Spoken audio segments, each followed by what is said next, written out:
नमस्कार, आदाब, सत श्री अकाल, जय भीम, जोहार। मेरा नाम है नवीन कुमार।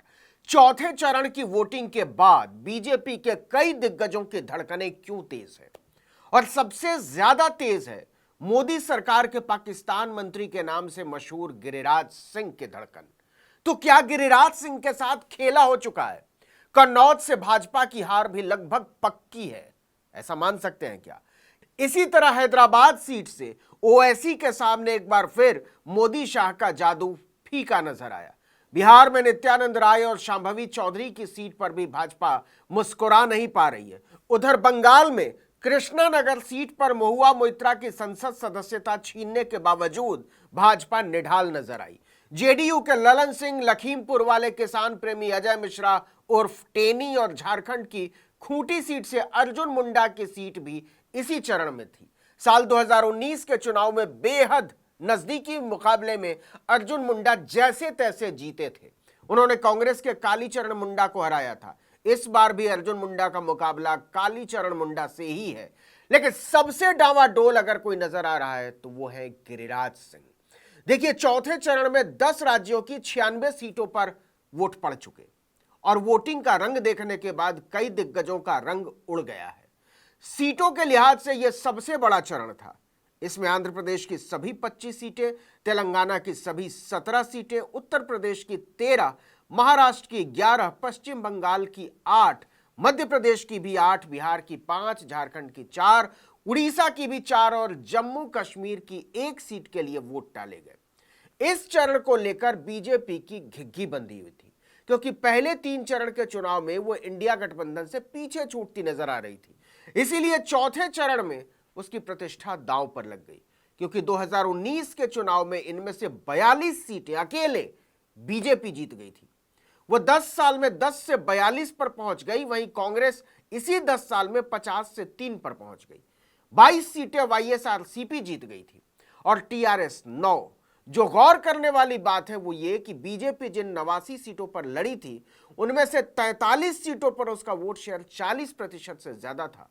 वहीं कांग्रेस को 43 सीटों पर 10% से भी कम वोट मिले। यूपी में तो चौथे चरण की सभी 13 सीटें बीजेपी जीत गई थी। अब बीजेपी के लिए इस प्रदर्शन को दोहराना असंभव से कुछ ही कम है। दूसरी तरफ 11 सीटें पिछली बार ऐसी थीं जिन पर जीत हार का अंतर 1% से भी कम था। वहीं कांग्रेस और उसके सहयोगी दलों का ग्राफ तेजी से बढ़ा है। अब जरा जो रिपोर्टें आ रही हैं उसे समझ लीजिए। और सबसे बड़ी रिपोर्ट यह है कि गिरिराज सिंह के साथ खेला हो गया है, और खेला खुद बीजेपी ने कर दिया या मुख्यमंत्री नीतीश कुमार ने। वो इसका हिसाब लगाने में जुटे हुए। उनका चुनाव बुरी तरह से फंस गया है। आपको पता ही होगा कि बीजेपी के वरिष्ठ नेता और गाय से केवल बछिया पैदा करने का सिद्धांत देने वाले महान जीव विज्ञानी गिरिराज सिंह बिहार की बेगूसराय सीट से मैदान में थे। उनका सीधा मुकाबला सीपीआई उम्मीदवार अवधेश राय के बीच है। इस सीट पर 2019 का चुनाव पूरे देश में सुर्खियों में आया था। उस समय यहां मुख्य लड़ाई गिरिराज सिंह और जेल से छूटकर आए जेएनयू के पूर्व अध्यक्ष कन्हैया कुमार के बीच थी। कन्हैया कुमार उस समय भारतीय कम्युनिस्ट पार्टी में थे। बंबई और दिल्ली से बड़े बड़े सितारे उनके प्रचार के लिए बेगूसराय पहुंचे थे। तब गिरिराज सिंह ने त्रिकोणीय मुकाबले में कन्हैया कुमार को 4 लाख से ज्यादा वोटों से हराया था, क्योंकि आरजेडी ने कन्हैया कुमार को समर्थन देने से मना कर दिया था और तनवीर हसन को उतारकर खेल बिगाड़ दिया था कन्हैया का। अब इस बार कन्हैया दिल्ली से उम्मीदवार है, तो आरजेडी ने वो सीट सीपीआई के लिए छोड़ दी है और सीपीआई ने वहां से अवधेश राय को उतारकर बहुत बड़ा खेल कर दिया है। अवधेश राय यादव जाति से आते हैं, गिरिराज सिंह भूमिहार हैं, कन्हैया कुमार भी भूमिहार है।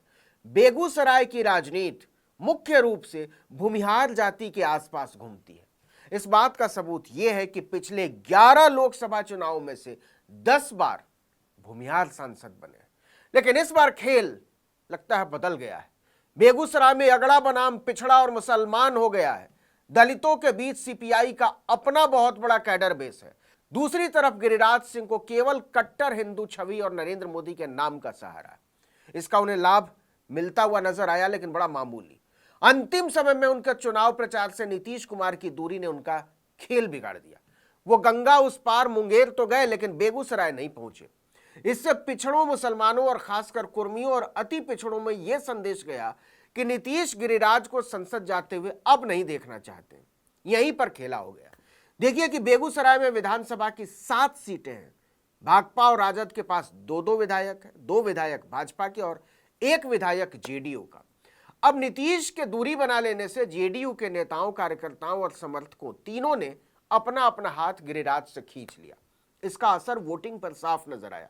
एक तरफ सीपीआई, कांग्रेस और आरजेडी के कार्यकर्ता हर बूथ पर तैनात थे, तो जेडीयू के कार्यकर्ता और नेता दूरी बनाकर बैठे हुए थे। बेगूसराय के 21 लाख मतदाताओं में से भूमिहार मतदाता लगभग 16% है। मुसलमान 14%, यादव 8%, पासवान भी 8% और कुर्मी 7%। इनमें से कुर्मी और पासवान वोटर सीधे बटे हुए नजर आए, जिन्होंने पिछली बार खुलकर गिरिराज सिंह को वोट किया था। दूसरी तरफ महागठबंधन के पीछे मुस्लिम, यादव और दलितों का एक हिस्सा एकजुट है। इसमें कुर्मी और पासवान का आधा हिस्सा भी जोड़ ली। नाराज भूमिहारों ने भी महागठबंधन को वोट किया है। इसका नतीजा यह हुआ कि बछवाड़ा, तिगड़ा, बेगूसराय, मटिहानी, बलिया बखरी और चेरिया बेरियारपुर, इन 7 विधानसभा क्षेत्रों में से केवल बेगूसराय विधानसभा में, जो कि शहरी इलाका है, गिरिराज सिंह की साफ बढ़त नजर आई। बाकी के 6 विधानसभाओं में गिरिराज सिंह पिछड़ते हुए नजर आए। दरअसल गिरिराज सिंह की लोकप्रियता बुरी तरह धराशायी हुई है। पूरे चुनाव में गिरिराज सिंह का गिरवी गमछा लोगों की जुबान पर रहा। दरअसल बेगूसराय में एक गांव है चेरिया। चेरिया गांव बूढ़ी गंडक नदी के पार बसा हुआ है। चेरिया गांव में सिर्फ 8वीं क्लास तक सरकारी स्कूल है। गांव में प्राथमिक स्वास्थ्य केंद्र तक नहीं है। बच्चों को पढ़ने के लिए, नौजवानों को नौकरी के लिए, किसानों को खाद बीज के लिए और मरीजों को इलाज के लिए सालों भर नदी पार करके जाना पड़ता है। यहां के लोग 2002 से ही पुल बनवाने की मांग कर रहे हैं। 2200 मतदाताओं के इस गांव में साल 2019 में गिरिराज सिंह अपना चुनाव प्रचार करने आए थे। इस गांव में दलितों की खूब आबादी है, भूमिहार भी है। गांव के लोगों ने सम्मान में उन्हें गमछा पहनाया था। इस गमछे को वापस करते हुए गिरिराज सिंह ने तब कहा था कि इसको रख लीजिए, जब पुल बन जाएगा तो वापस ले जाएंगे, लेकिन हुआ कुछ नहीं। नतीजा, गांव के लोगों ने वोट के बहिष्कार का ऐलान कर दिया और गिरिराज का गिरवी गमछा छा गया बेगूसराय में। बहिष्कार की बात सुनकर गिरिराज सिंह भागे भागे चेरिया पहुंचे और हाथ जोड़कर माफी मांगी। इस पर गांव के लोगों ने उन्हें उनका गिरवी गमछा तो वापस कर दिया, लेकिन उन्हीं लोगों ने पूछ लिया कि आपके मोदी जी तो चंद्रयान भेज रहे हैं और हमारे गांव में टेम्पो तक नहीं आ सकता, आप चले जाइए। उनके विरोध में कई वीडियो वायरल होने लगे और कुछ वीडियो तो बाकायदा बीजेपी के समर्थकों ने वायरल किए। इसीलिए कहा जा रहा है कि बेगूसराय में गिरिराज सिंह के साथ उनकी अपनी पार्टी से लेकर सहयोगी दलों तक ने ही खेला कर दिया है। लोग पूछ रहे हैं कि आप हार जाएंगे तो बेगूसराय को हिंदुस्तान में ही मानेंगे या पाकिस्तान बोलने लगेंगे। इस वीडियो में इतना ही, लेकिन अगर आपने आर्टिकल 19 इंडिया को अब तक सब्सक्राइब नहीं किया तो फौरन कीजिए, बेल आइकॉन दबाइए, घंटी जैसी आकृति लाइक कीजिए और कमेंट करके बताइए हमारा वीडियो आपको कैसा लगा। हमारा ट्विटर हैंडल है article19_India और मेरा ट्विटर हैंडल नवीन जर्नलिस्ट। नमस्कार।